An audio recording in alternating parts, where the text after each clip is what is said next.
शुरुआत करते हैं यूपी स्पेशल बुलेटिन के साथ। यूपी के औरैया जनपद में स्वास्थ्य विभाग की कार्रवाई से प्राइवेट हॉस्पिटल संचालकों में मचा हड़कंप। सीएमओ की मौजूदगी में अस्पताल को किया गया सील। स्वयं डिप्टी सीएम ब्रजेश पाठक के निर्देश पर जागे औरैया स्वास्थ्य विभाग ने बड़ी कार्रवाई करते हुए एक प्राइवेट नर्सिंग होम को सील किया है। इससे पहले इस अस्पताल को फर्जी तरीके से चलाने को लेकर स्वास्थ्य विभाग में भी शिकायत की गई है, लेकिन नर्सिंग होम पर कोई कार्रवाई नहीं हुई, जिसकी गोपनीय शिकायत डिप्टी सीएम से की गई है और इस अस्पताल को लेकर डिप्टी सीएम ने मामला संज्ञान में लिया है और औरैया प्रशासन को जांच करने के आदेश दिए। आज सीएमओ मैडम और आपके द्वारा एक अस्पताल में छापेमारी की गई है, क्या है पूरा मामला? माननीय स्वास्थ्य मंत्री जी के द्वारा एक सूचना प्राप्त हुई थी। हमारे सीएमओ मैडम की तरफ से हमको भी एक सूचना प्राप्त हुई, जिसके आधार पर एक डॉक्टर कश्मीरी और डॉक्टर कनौजिया के नाम से अवैध रूप से क्लिनिक का संचालन हो रहा था और हम लोग छापे जब मारी की तो उसके दौरान भी डॉक्टर कनौजिया डॉक्टर कश्मीरी अपना अवैध रूप से हॉस्पिटल चला रहे थे। इसके लिए हम लोग ऊपर कार्रवाई करते हुए शासन को लिख रहे हैं और राष्ट्रीय नेतृत्व के आह्वान पर भिकायू टिकैत संगठन के लोगों ने सीएम को संबोधित 14 सूत्रीय ज्ञापन गन्ना मूल्य बढ़ोतरी और बकाया भुगतान 14 सूत्रीय मांगों को लेकर सौंपा है। कलेक्ट्रेट में भारी प्रभारी डीएम को ज्ञापन मांगे न माने जाने पर 20 मार्च को दिल्ली घेराव पर कहा है कि जिलाध्यक्ष ब्रह्मादीन चौधरी ने बात एमएसपी और स्वामीनाथन रिपोर्ट को लागू करने को भी कहा गया है। मांग सरकार के चुनावी घोषणा पत्र में किसानों को फ्री बिजली देने का भी की मांग। आप लोगों ने प्रभारी डीएम को ज्ञापन दिया, क्या मामला किस बात को लेकर ज्ञापन दिया? ज्ञापन तमाम समस्याओं को लेकर दिया गया है। अभी सबसे जटिल समस्या तो यह है इस समय कि गन्ने का रेट आज तक लिखा नहीं गया। ये हुआ गन्ने का रेट बढ़ेगा, लेकिन आज अब सुन रहे गन्ने का रेट लिखा जा रहा है और 1 रुपया गन्ने का रेट बढ़ा नहीं। सबसे तो ज्वलंत मुद्दा आज का ये लागत मूल्य बढ़ती जा रही है और 4 सालों से कोई गन्ने का रेट नहीं बढ़ा। 10-20 रुपया बढ़ा तो 4 सालों में घुमा फिरका के इधर उधर किए हैं। कितने सूत्रीय ज्ञापन दिया? यार 14 सूत्री ज्ञापन है। क्या क्या मांगे हैं? उसमें बिजली को लेकर के मीटर लगा रहे हैं, बिजली संबंधित महंगाई जो है, बिजली गलत तरीके से किसानों के साथ वसूली हो रही है क्षेत्र में, उनको जो दबाया जा रहा है। तमाम किसानों को जो है इस तरह से 10-20 हज़ार के लिए उनके ऊपर मुकदमा किया जा रहा है। उन्हें जेई महोदय के द्वारा अन्य कर्मचारियों के द्वारा प्रताड़ित किया जा रहा है, बिना नोटिस के तार काट दिए जा रहे हैं और जंगली जानवर जो है उनको वो बर्बाद कर रहे हैं हमारी फसल। उस पर सरकार की कोई व्यवस्था नहीं है। तो एमएसपी सबसे जरूरी है कि एमएसपी तमाम बनियों जो उद्योग हैं उनका जो है जो भी आइटम है नीचे से लेकर के ऊपर तक देख लीजिए, जो उद्योग के द्वारा निकल रहा है उस पर रेट अंकित है और हमारा जो है कोई रेट नहीं है। आज हमारे खेत में पैदा हुआ तो 5 रुपया और अगर हमारे खेत से निकल करके बाहर गया तो 50 रुपया। ऐसी रेट लग रही है। बताइए इस पर हम लोग क्या? जैसा आप लोग की मांगे हैं पूरी नहीं होगी तो आगे क्या करेंगे? पूरी नहीं होगी तो हमारे राष्ट्रीय कमेटी से आह्वान होगा और हुआ है कि 20 मार्च को दिल्ली का घेराव किया जाएगा और ज्यादा से ज्यादा लोग हम यहाँ से दिल्ली जाने का काम करेंगे। और गलत तरीके से बरेली जनपद के थाना भोजीपुरा क्षेत्र में चल रहे अवैध शस्त्र बनाने की फैक्ट्री को बरेली पुलिस द्वारा आज पकड़ा गया, जिसमें बरेली पुलिस ने एक व्यक्ति को गिरफ्तार किया। बरेली पुलिस एसपी देहात राजकुमार अग्रवाल ने बताया कि इस फैक्ट्री में निर्मित और अर्धनिर्मित शास्त्र प्राप्त हुए हैं और शास्त्र बनाने का सामान बरामद हुए, जिसमें एक आरोपी को गिरफ्तार किया गया। गिरफ्तार किए हुए आरोपी ने अपने 2 साथियों के नाम भी बताए हैं जो कि मौके से भाग गए थे। सर, भोजीपुरा थाना क्षेत्र से एक अवैध हथियार बनाने की फैक्ट्री पकड़ी गई है, अभी तक क्या कार्रवाई की गई है?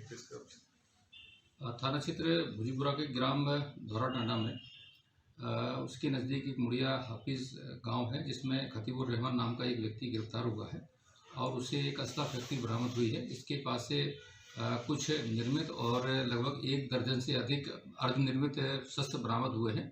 साथ ही साथ असला फैक्ट्री का जो भी उसमें इंस्ट्रूमेंट और एपरेटस लगते हैं वो सारे के सारे बरामद हुए हैं। उसको गिरफ्तार किया गया है। उसने पूछताछ में हमने अपने 2 अन्य साथियों के नाम बताए हैं जो मौके से भाग गए थे तथा ये कहाँ इसकी सप्लाई करता था और किन किन लोगों के लिए बनाता था, इसके बारे में उसने कुछ महत्वपूर्ण जानकारियाँ दी हैं, जिस पे हम लोग काम कर रहे हैं। कितने लोग गिरफ्तार हुए सर? अब तक एक व्यक्ति खतीबुर रहमान गिरफ्तार हुआ है, बाकी 2 लोग मौके से भाग गए।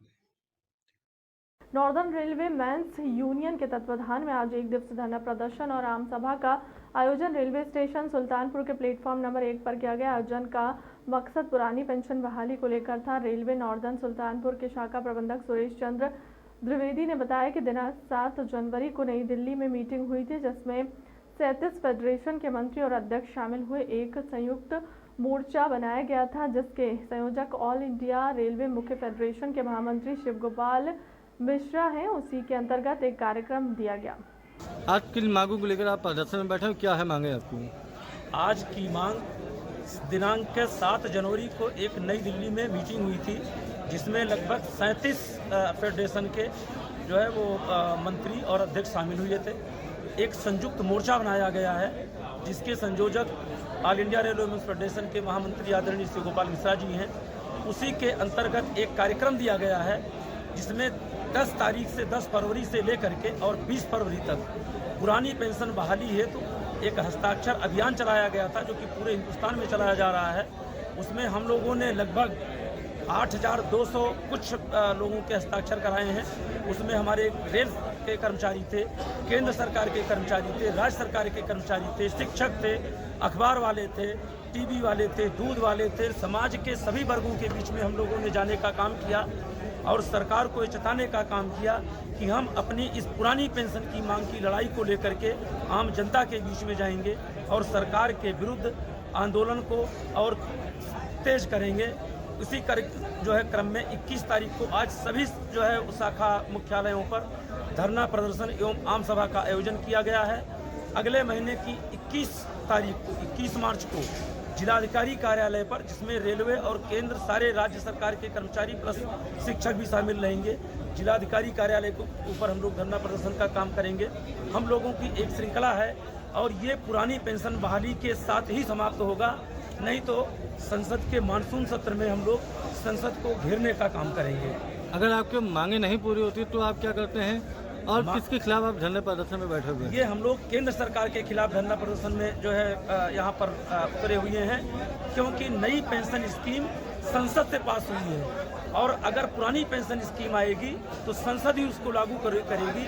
इसलिए हम लोग भारत के प्रधानमंत्री महोदय से निवेदन करते हैं कि वो देश को उलझाने का काम न करें और पुरानी पेंशन स्कीम को हम लोगों की मांग पर बहाल करने का काम करें। वाराणसी एयरपोर्ट पर राहुल गांधी के विमान को उतरने नहीं देने व प्रांतीय अध्यक्ष पर दर्ज फर्जी केस से खफा कांग्रेसी प्रदर्शन पर उतर आए। अमेठी कलेक्ट्रेट पहुंचे विरोध प्रदर्शित करते हुए राज्यपाल को संबोधित ज्ञापन एसडीएम को दिया। प्रदेश सरकार की ओर से की जा रही है मनमानी कार्रवाई के खिलाफ मंगलवार को प्रदेश नेतृत्व के आह्वान पर कार्यकर्ता सड़क पर उतर आए। शहर स्थित कांग्रेस कार्यालय में एकत्रित पदाधिकारियों ने आंदोलन की रणनीति तैयार की। बैठक के बाद जुलूस की शक्ल के निकले कार्यकर्ता नारेबाजी करते हुए कलेक्ट्रेट पहुंचे। आरटीओ के बाद ना आए। भैया क्या नाम है और किस तरीके का प्रदर्शन हो रहा है? ये विगत दिनों में हमारे पूर्व राष्ट्रीय अध्यक्ष राहुल गांधी जी प्रयागराज आना था, उनको एक मीटिंग थी जिसमें वो बाबतपुर एयरपोर्ट पर उतरना था। पहले से कार्यक्रम तय था, लेकिन ऐन वक्त पर सरकार द्वारा, वहाँ के निदेशक द्वारा उनको वहाँ पे उतरने नहीं दिया, जिसको लेकर के हमारे राष्ट्रीय अध्यक्ष, ये प्रांतीय अध्यक्ष अजय राय जी ने उनसे सवाल जवाब किया, उनसे पूछा, तब उन्होंने उन पे फर्जी मुकदमे लगा दिए गए। तहरीर देके फर्जी मुकदमा उस पर लगाया गया है। हम सब विरोध करते हैं कि इस सरकार द्वारा उनको उतरने नहीं दिया गया और फर्जी मुकदमे जो प्रांतीय अध्यक्ष पे लगाए हैं अजय राय जी के ऊपर, उनको वापस लिया जाए, जिससे कि लोकतंत्र की रक्षा हो सके। रायबरेली मुख्य चिकित्सा अधीक्षक रायबरेली सेवानिवृत्त कर्मचारियों के चिकित्सा संबंधित जो लगभग 1 साल से भुगतान बाकी है, जिसको लेकर आज समस्त कर्मचारियों ने सीएमएस कार्यालय के बाहर जमकर प्रदर्शन किया। तो वहीं कर्मचारी एकता जिंदाबाद के नारे भी लगाए। इस दौरान सभी कर्मचारियों की सीएमएस कार्यालय के अंदर बातचीत हुई। बातचीत के दौरान रायबरेली सीएमएस महेंद्र मौर्य ने सेवानिवृत्त कर्मचारियों से 1 सप्ताह का समय मांगा। 1 सप्ताह के बाद सभी का भुगतान कर दिया जाएगा, लेकिन जब कर्मचारियों से बात हुई तो उन्होंने साफ साफ बताया कि अगर 1 सप्ताह के अंदर हम लोगों का भुगतान नहीं होता है तो 1 मार्च को हम लोग CMS दफ्तर के बाहर विशाल आंदोलन करेंगे। हमें चंद्रशेखर चतुर्वेदी कहते हैं। मैं कर्मचारी शिक्षक मोर्चे का संरक्षक और आज जिला चिकित्सालय में CMS कार्यालय में आया हूं। 17 दिसंबर को हम लोगों को की पेंशनर्स दिवस की मीटिंग होती है, जिसमें यहाँ जो ये स्वास्थ्य विभाग के कर्मचारी हैं, इनके मेडिकल रिम्बर्समेंट के पेमेंट साल भर से पड़े हुए हैं और CMS आप कर नहीं रहे थे। कई पत्र दिया गया, तो आज हमारे संगठन के सब प्रतिनिधि का शिष्टमंडल आके वार्ता किया है। आज 21 तारीख है, इन्होंने 1 सप्ताह का 28 तारीख तक का समय लिया है। यदि 28 तारीख तक जितने भी प्रकरण भुगतान के लिए आए हुए हैं, इनका भुगतान अगर नहीं करते हैं तो इनके कार्यालय के सामने धरना लगाएंगे और धरना तब तक नहीं उठेगा जब तक कर्मचारियों का भुगतान हो नहीं जाएगा। CMS साहब ने डॉक्टर मौर्य, अरे लाखों का होगा, अमाउंट थोड़े मालूम है। किसी का क्या आश्वासन मिला है? पत्र मिला है कि 21 से 28 के बीच में ये सारे भुगतान कर देंगे। भुगतान अगर नहीं होता तो भुगतान नहीं होता तो 28 से हम लोग 29 से या 1 मार्च से हम लोग यहाँ कार्यक्रम लगाएंगे। ये है। रामचरितमानस विवाद के बाद सपा से निष्कासित इलाहाबाद सेंट्रल यूनिवर्सिटी पूर्व छात्र संघ अध्यक्ष डॉक्टर ऋचा सिंह ने समाजवादी पार्टी के खिलाफ मोर्चा खोल दिया है। डॉक्टर ऋचा सिंह लगातार ट्वीट कर सपा सुप्रीमो अखिलेश यादव, पूर्व मंत्री स्वामी प्रसाद मौर्य और समाजवादी पार्टी पर हमले कर रही हैं। डॉक्टर ऋचा सिंह ने ट्वीट कर भारत निर्वाचन आयोग और उत्तर प्रदेश निर्वाचन आयोग से समाजवादी पार्टी के खिलाफ कार्रवाई की मांग की। उन्होंने समाजवादी पार्टी द्वारा उनके निष्कासन को आयोग के मानकों, लोकतांत्रिक मूल्य का माखौल उड़ाने वाला बताया है और इस कार्रवाई को संविधान की अवमानना करार दी है। भारती, आपने कल एक ट्वीट भी किया था और आज आपने चुनाव आयोग को चिट्ठी लिखी है जिसपे आपने समाजवादी पार्टी के ऊपर कई आरोप भी लगाए हैं और आपका कहना है कि आपका निष्कासन गलत है। ये क्या मामला क्या है और अब किस ये आपने ये कदम क्यों उठाया? देखिए, सवाल निष्कासन का नहीं है, सवाल समाजवादी पार्टी ने जो अलोकतांत्रिक प्रक्रिया अपनाई है ये उसका है। समाजवादी पार्टी या कोई भी दल देश के भीतर वो देश के संविधान से संचालित होते हैं, लेकिन समाजवादी पार्टी ने हम 2 महिलाओं का निष्कासन करने में इस देश के संविधान को भी दरकिनार कर दिया और जो इनर पार्टी कॉन्स्टिट्यूशन है जिसमें धारा 30 के अंतर्गत निलंबन की कार्रवाई का एक प्रोसीजर है उसको भी धत्ता कर दिया गया। मैं बार बार कह रही हूँ कि हम लोकतंत्र में हैं और लोकतंत्र संविधान से चलता है, कोई भी दल संविधान से ऊपर नहीं है। आप 2 महिलाओं का निष्कासन ट्विटर से आपको जारी करने की जरूरत पड़ गई, आप एक प्रोसीजर फॉलो करके आपने क्यों नहीं हमारा निष्कासन किया?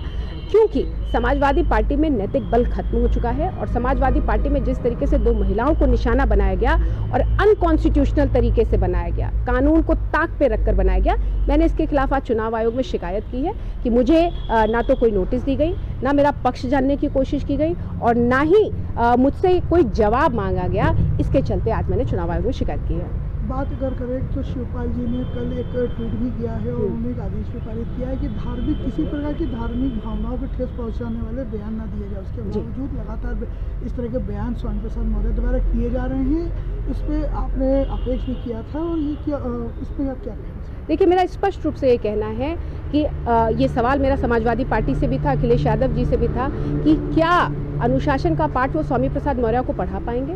क्या पार्टी के द्वारा ये निर्देश जारी करने के बाद कि किसी भी तरीके के इस तरीके के बयान ना दिए जाएं, उसके बाद भी स्वामी प्रसाद मौर्य लगातार हमारे धार्मिक ग्रंथों को विषाक्त कहने का काम कर रहे हैं?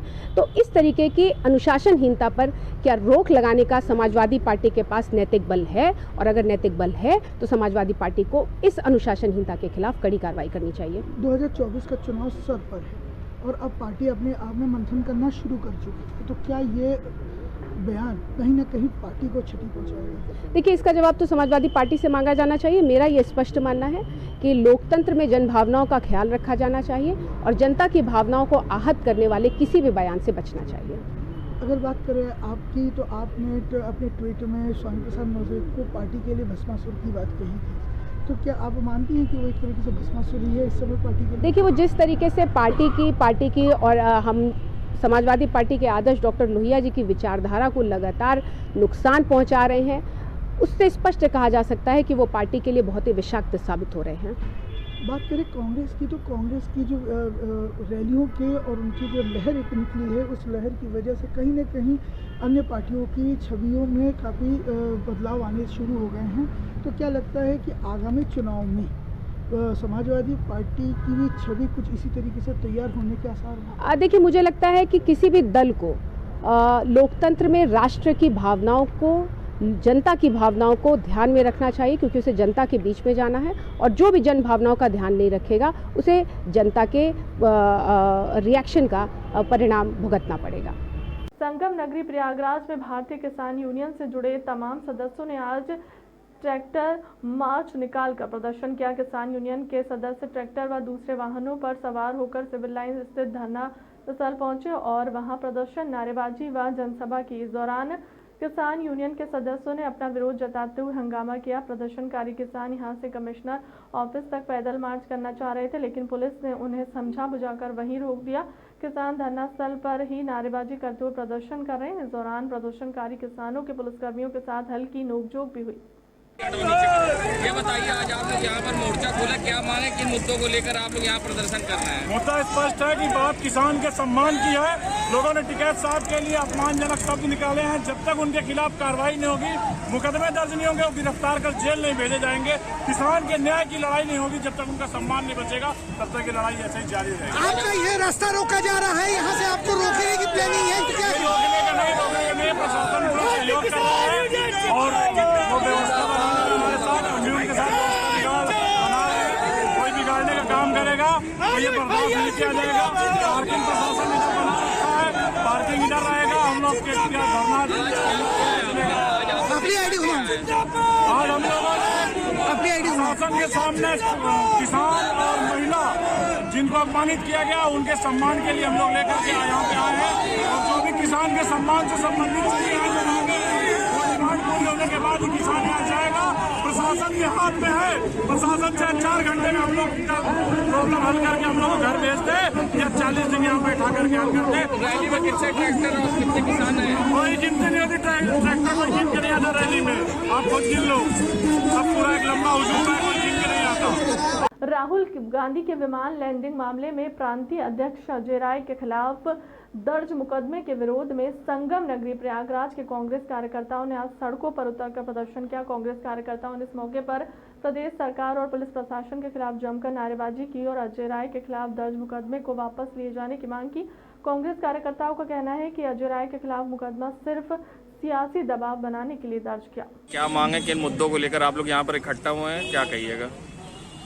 भारत में लोकतंत्र खतरे में है और जितने भी राजनेता हैं उनके बयानों के आधार पे, उनके गतिविधियों पे अंकुश लगाने के लिए फर्जी FIR दर्ज की जा रही हैं। हम लोगों के यहाँ के जनरल इंचार्ज और वाइस प्रेसिडेंट प्रदेश कांग्रेस कमेटी के श्री अजय राय जी हैं, जिन्होंने बयान दिया था, जो इस समय पूरे अपने क्षेत्र में बड़ी पूरी तरह से सक्रिय हैं कांग्रेस को जागृत करने के लिए। तो उनके खिलाफ जानबूझ के झूठा मुकदमा FIR वहाँ पर बनारस में दर्ज की गई है, जो अलोकतांत्रिक है। उसके खिलाफ पूरे हर जगहों पे धरना प्रदर्शन हम लोग कांग्रेस पार्टी कर रही है और वही ज्ञापन दिया गया है कि उनके खिलाफ ये झूठी FIR लिखाई गई उसको। डिप्टी CM प्रयागराज आए तो उन्होंने कहा है कि दोषियों को छोड़ा नहीं जाएगा और गरीबों को छेड़ा नहीं जाएगा, क्या कहेंगे? अब दोषी कौन है, सवाल ये है। इतिहास में अगर पीछे जाएंगे तो बहुत से दोषी ऐसे आएंगे, उनको भी वो जो है छेड़े क्या, वो छोड़े ही नहीं जाएंगे। उनके कितने मुकदमे वापस हुए यही बता दें, वो उनके कितने आपराधिक मुकदमे वापस हुए हैं ये वो बता दें।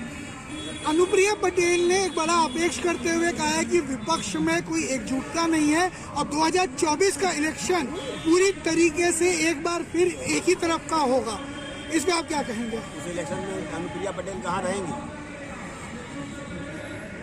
जो मैं उनका सवाल है ना ये, तो उनके जवाब पे मैं सवाल है हमारा, 2024 के चुनाव में अनुप्रिया पटेल जी कहाँ रहेंगी?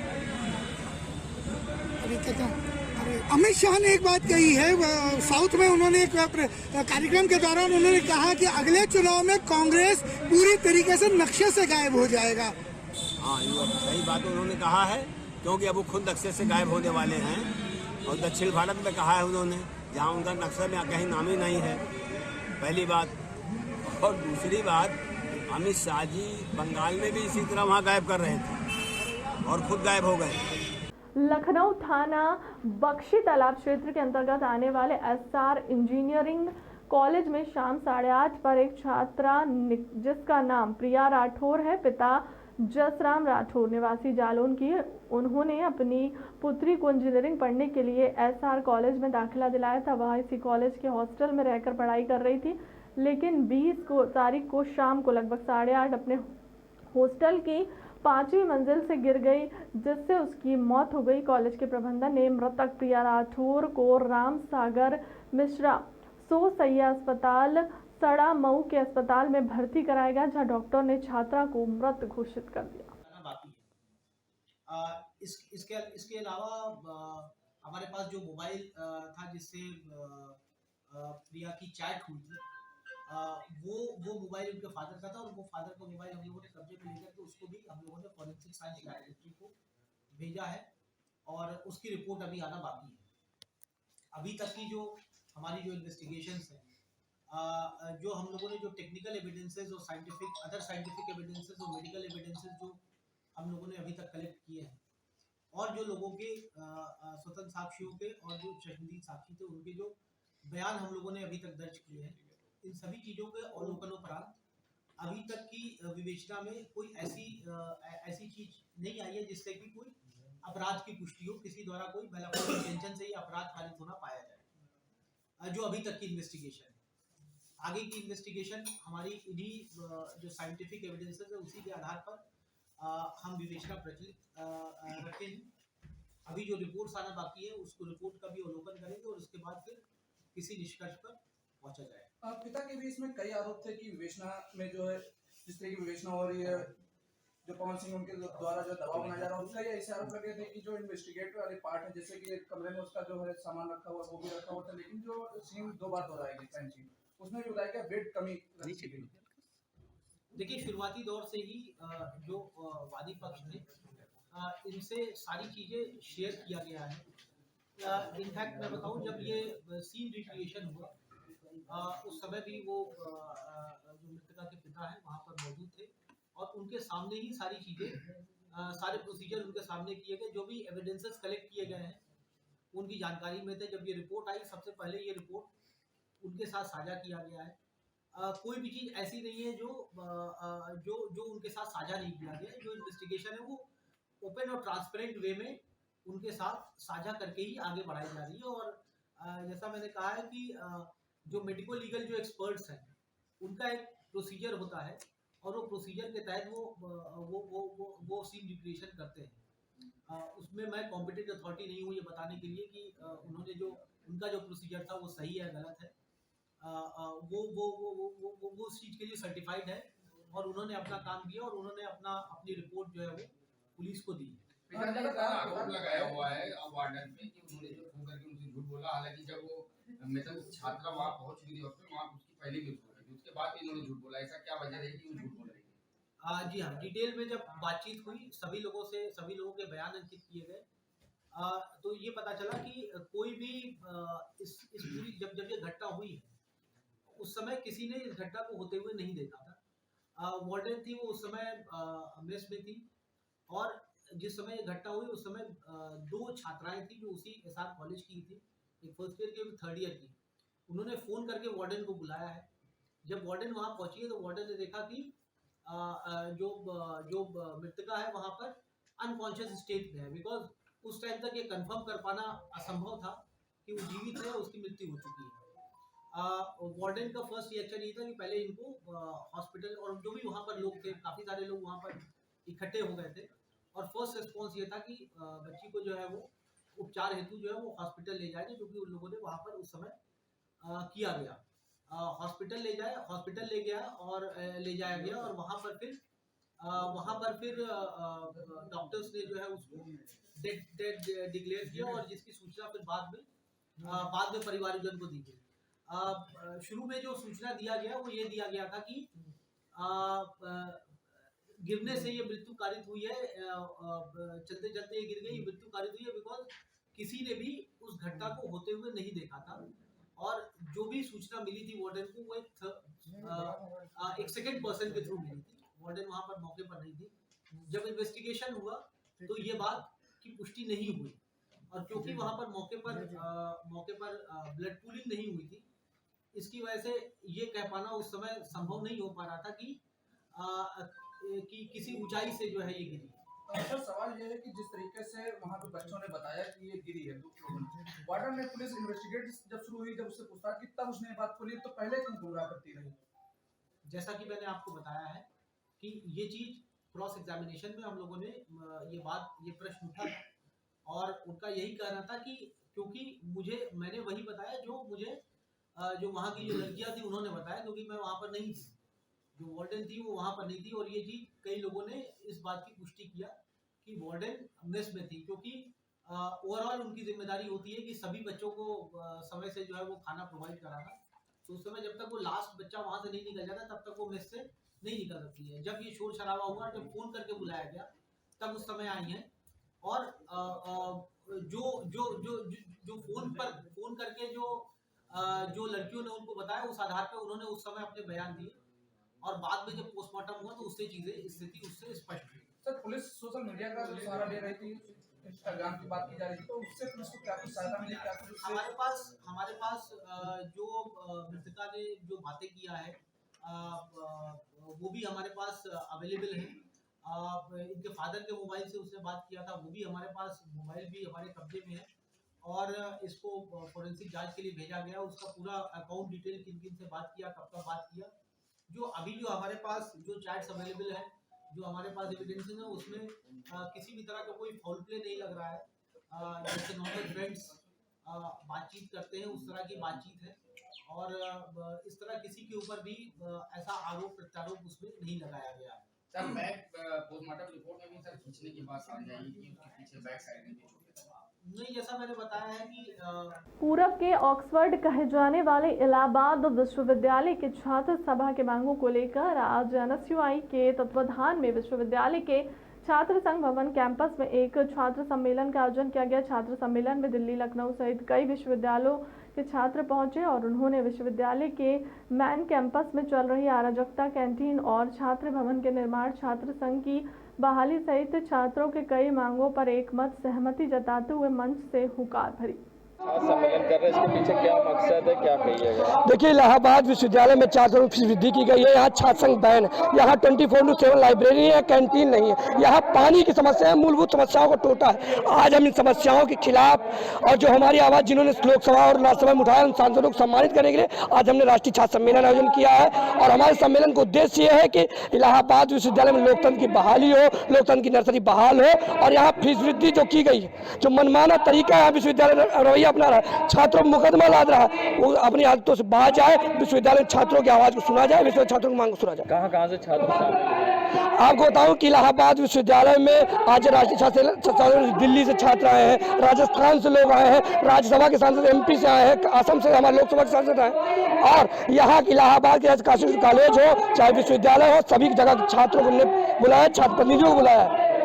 सत्यम के साथ इलाहाबाद आरक्षण की मांग को लेकर 26 फरवरी को होगा धरना प्रदर्शन। लखनऊ यूपी प्रेस क्लब में पत्रकारों से वार्ता के दौरान India social journalist mission trust के राष्ट्रीय अध्यक्ष कर्मवीर आजाद ने बताया कि 23 जनवरी 2008 को प्रमुख सचिव JS दीपक के द्वारा एक शासन आदेश जारी किया गया है, जिसमें यह स्पष्ट रूप से दर्शाया गया कि पूर्व सरकारी विभाग, नियम और पार्षदों को जो कार्य प्रदान किया जा रहा है। आपकी 26 तारीख को इको गार्डन में प्रदर्शन है, क्या है मामला पूरा?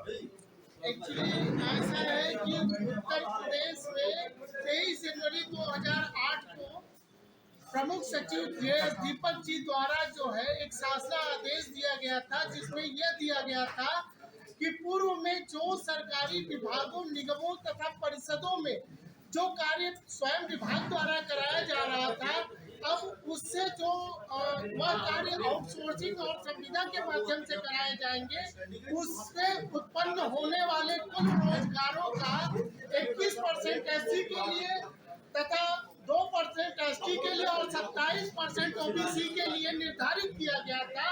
परंतु 2012 के बाद से इस शासना आदेश का इम्प्लीमेंट नहीं किया जा रहा है, जिसके सापेक्ष में मैंने उत्तर प्रदेश के समस्त विभागों से आरटीआई के माध्यम से, जनसूचना के माध्यम से मैंने आरटीआई के पता किया तो कहीं पे कोई फॉलो नहीं किया जा रहा है, जिसमें हम लोगों ने मुख्य सचिव उत्तर प्रदेश शासन को पत्र से अवगत कराया, लेकिन कोई जवाब नहीं आया। तो ये हम लोगों ने निर्णय लिया कि 26 फरवरी 2023 को ये उत्तर प्रदेश में मान्यवर काशीराम स्मृति इको ग्रीन गार्डन में एक बहुत बड़ा आंदोलन का आगाज किया है और आप मीडिया के माध्यम से जन जागरूकता करना चाहता हूँ, लोगों को अवेयर करना चाहता हूँ, लोग पता चले कि आपका अधिकार और आपके अधिकारों का हनन हो रहा है। तो आप लोग अपने अधिकार के लिए आइए, क्योंकि मैथिली शरण गुप्त की एक कविता है, उस कविता में कहा है उन्होंने, अधिकार खोकर बैठ रहना ये महादुष्कर्म है, न्यायार्थ अपने बंधु को भी दंड देना धर्म है। इस तथ्य पर ही कौरवों और पांडवों का रण हुआ, संपूर्ण भारतवर्ष के कल्पांड का कारण हुआ। तो अपने अधिकारों के लिए आपको अवेयर होना पड़ेगा, अपने अधिकारों के लिए लड़ना पड़ेगा। इसी उद्देश्य को मानते हुए हम लोगों ने यह संकल्प लिया है और हमारे इंडियन सोशल जस्टिस मिशन ने यह संकल्प लिया है कि 26 फरवरी को अगर मेरी मांगे नहीं पूरी हुई तो मैं आप मीडिया बंधुओं को 26 फरवरी को आगे की रणनीति वहीं से तय करूँ। प्रदेश में सौर ऊर्जा और बायो एनर्जी के उत्पादन को बढ़ावा देने के लिए नई और ऊर्जा नीति 2022 बनाई गई है।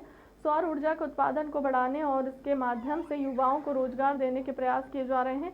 निदेशक यूपी नेडा अनुपम शुक्ला ने मीडिया से बात करते हुए बताया कि सौर ऊर्जा के तहत जनपद मऊ के घोसी में प्रदेश सरकार की ओर से यूपी नेडा का प्रशिक्षण केंद्र संचालित किया गया है। दौरान देने की व्यवस्था वहाँ सुनिश्चित करा रहे हैं। वहाँ पे हम जरूर चाहेंगे, उसका मॉडल भी हम आप लोग के साथ शेयर कर रहे हैं प्रेस नोट में।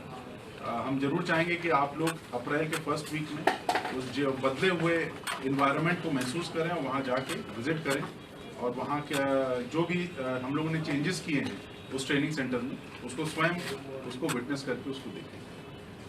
यही मुख्य है बिंदु जो हम नेडा की ओर से मऊ डिस्ट्रिक्ट के लिए स्पेशली हम लोग रख रहे हैं। इसके आगे मऊ में हम लोग कंप्रेस बायोगैस का भी प्लांट इस्टेब्लिश करने जा रहे हैं। वो कंप्रेस बायोगैस का जो प्लांट है वो प्राइवेट सेक्टर द्वारा इस्टेब्लिश किया जाएगा।